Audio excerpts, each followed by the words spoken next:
नमस्ते बच्चों, Sonia Verma Hindi classes YouTube channel में आप सभी का स्वागत है।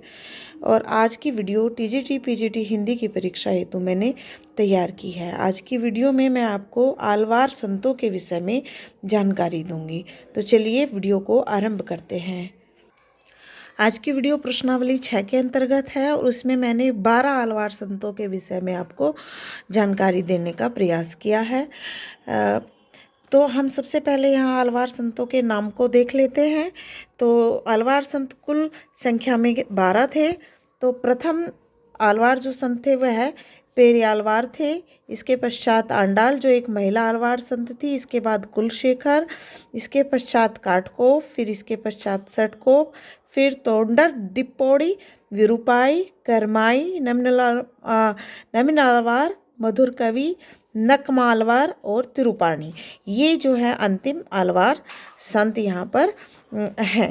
यानी कि कुल मिलाकर 12 आलवार संत हैं। और किसी का भी नाम देकर पूछ लिया जाता है कि बताइए यह किस संत परंपरा से आते हैं।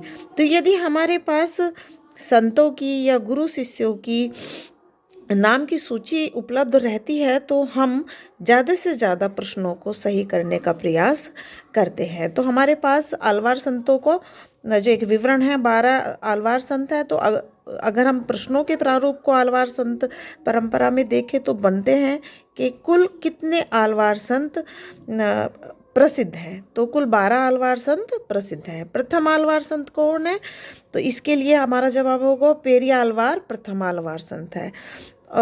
आलवार संतों से अगला जो सवाल बन सकता है टीजीटी पीजीटी में वह बनेगा कि महिला आलवार संत इनमें से कौन है? तो आंडाल जो है वह महिला आलवार संत है और तिरुपाणी अंतिम आलवार संत यहाँ पर है।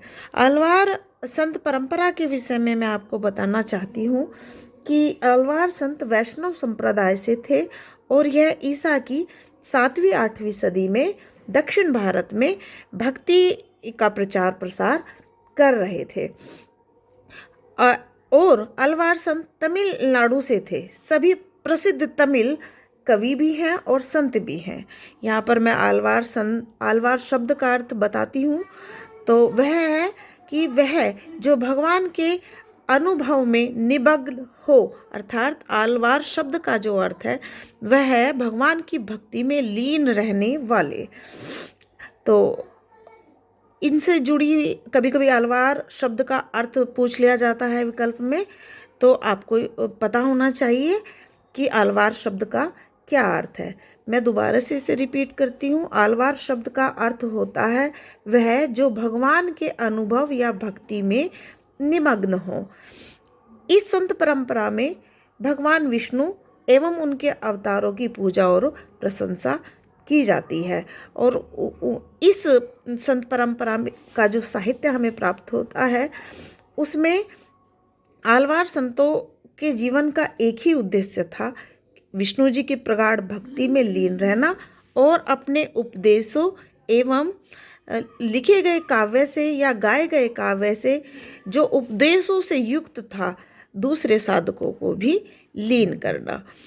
तो उम्मीद करती हूँ आज आलवार संतों से जुड़ी हुई जानकारी आपको पसंद आएगी। ऐसी ही नवीन जानकारियों से जुड़ी हुई बहुत सारी वीडियो मैं आपको अपलोड करूँगी।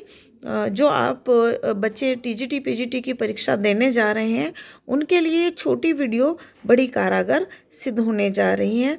तो आप ज़्यादा से ज़्यादा वीडियो को शेयर करें, चैनल को सब्सक्राइब करें और नवीन जानकारियों से अपने आप को अपडेट करें। तो चलिए कल फिर मिलते हैं नवीन वीडियो के साथ। तब तक के लिए नमस्ते, धन्यवाद।